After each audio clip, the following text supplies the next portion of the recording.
Hello दोस्तों, welcome to the untold podcast, जहां फर्क कहानी के पीछे छुपी होती है एक और कहानी। आज हम गोता लगा रहे हैं शतरंज मतलब चेस की बहुत ही दिलचस्प दुनिया में। एक तरफ है मैग्नस कार्लसन, लेजेंड, दुनिया के नंबर 1, कई लोग मानते हैं सबसे महान खिलाड़ी। 17 वर्ल्ड टाइटल्स उनके नाम है और उनकी रेटिंग, वो जो ईलो रेटिंग होती है ना, हिस्ट्री में हाईएस्ट रही है 2882। और हाँ, सबसे लंबी अनबीटन स्ट्रीक भी 125 गेम्स, जरा सोचिए। और दूसरी तरफ भारत के नए सेंसेशन डी गुकेश, सिर्फ 18 साल के, और हाल ही में वर्ल्ड चैंपियन बनकर भाई इतिहास बना दिया। तो जब ये एस्टैब्लिश्ड किंग और ये यंग चैलेंजर आमने सामने आते हैं, क्या होता है, चलिए देखते हैं। पहले थोड़ी बात मैग्नस की, मतलब 13 साल की उम्र में ग्रैंड मास्टर। हाँ, जो चेस की सबसे बड़ी उपाधि है। बिल्कुल। और 19 में वर्ल्ड नंबर 1, फिर 5 बार क्लासिकल वर्ल्ड चैंपियन। कमाल का करियर है। यकीनन।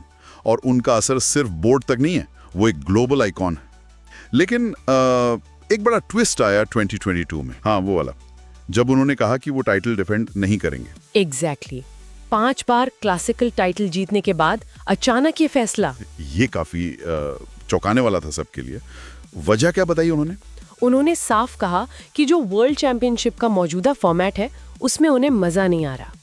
उनके शब्द थे, मैं अब इस सर्कस का हिस्सा नहीं हूँ। ओह। हाँ, और कहा कि जब तक फॉर्मेट बदलेगा नहीं, वो इस साइकिल में, मतलब ऑफिशियल चैंपियनशिप रेस में नहीं लौटेंगे। और इसी वजह से फिर डिंग लिरेन चैंपियन बने। बिल्कुल। और फिर डिंग को हराकर गुकेश बन गए सबसे कम उम्र के वर्ल्ड चैंपियन।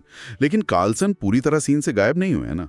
हाँ, उनका और गुकेश का सामना तो होता रहता है। हाँ बिल्कुल, अलग अलग टूर्नामेंट्स में।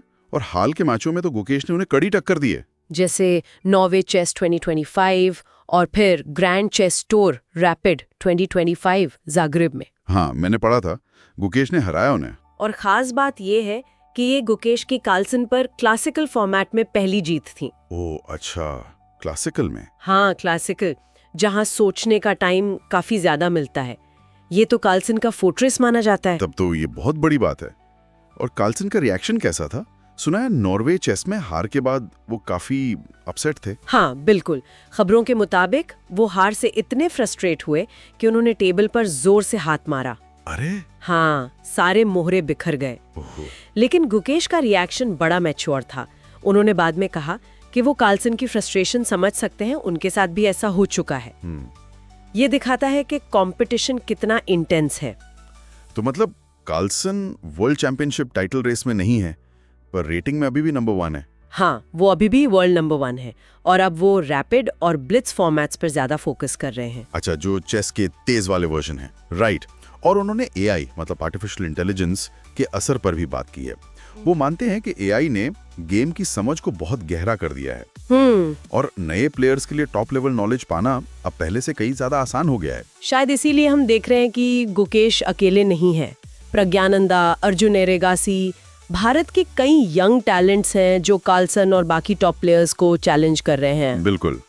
कार्लसन ने खुद भी ये बात मानी है, कहा है कि इंडियन चेस का फ्यूचर बहुत ब्राइट है।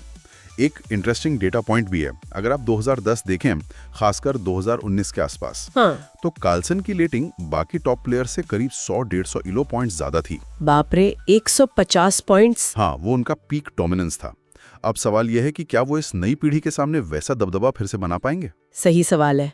ये राइवलरी काफी इंटेंस है। हाँ, ऑनलाइन कुछ नेगेटिव कमेंट्स भी आए थे गुकेश की जीत पर। हाँ, वो तो होता है कभी कभी ऐसे हाई प्रोफाइल मैचों में। लेकिन अच्छी बात यह है कि प्लेयर्स ने हमेशा एक दूसरे के लिए रिस्पेक्ट दिखाई है। बिल्कुल, स्पोर्ट्समैनशिप इम्पोर्टेंट है। तो अब सिचुएशन ये है, एक तरफ कार्लसन है, एस्टैब्लिश्ड लेजेंड, जो अब वर्ल्ड चैंपियनशिप के प्रेशर के बिना खेल रहे हैं, और दूसरी तरफ है गुकेश और उनके साथ भारत के ये यंग स्टार्स जो चेस की दुनिया में तेजी से अपनी जगह बना रहे हैं। तो इसका मतलब क्या समझें? क्या ये शतरंज में एक पावर शिफ्ट है, एक नए युग की शुरुआत, या मैग्नस कार्लसन का राज टाइटल न होते हुए भी अभी भी कायम है? और यहीं पर एक बड़ा सवाल खड़ा होता है ना?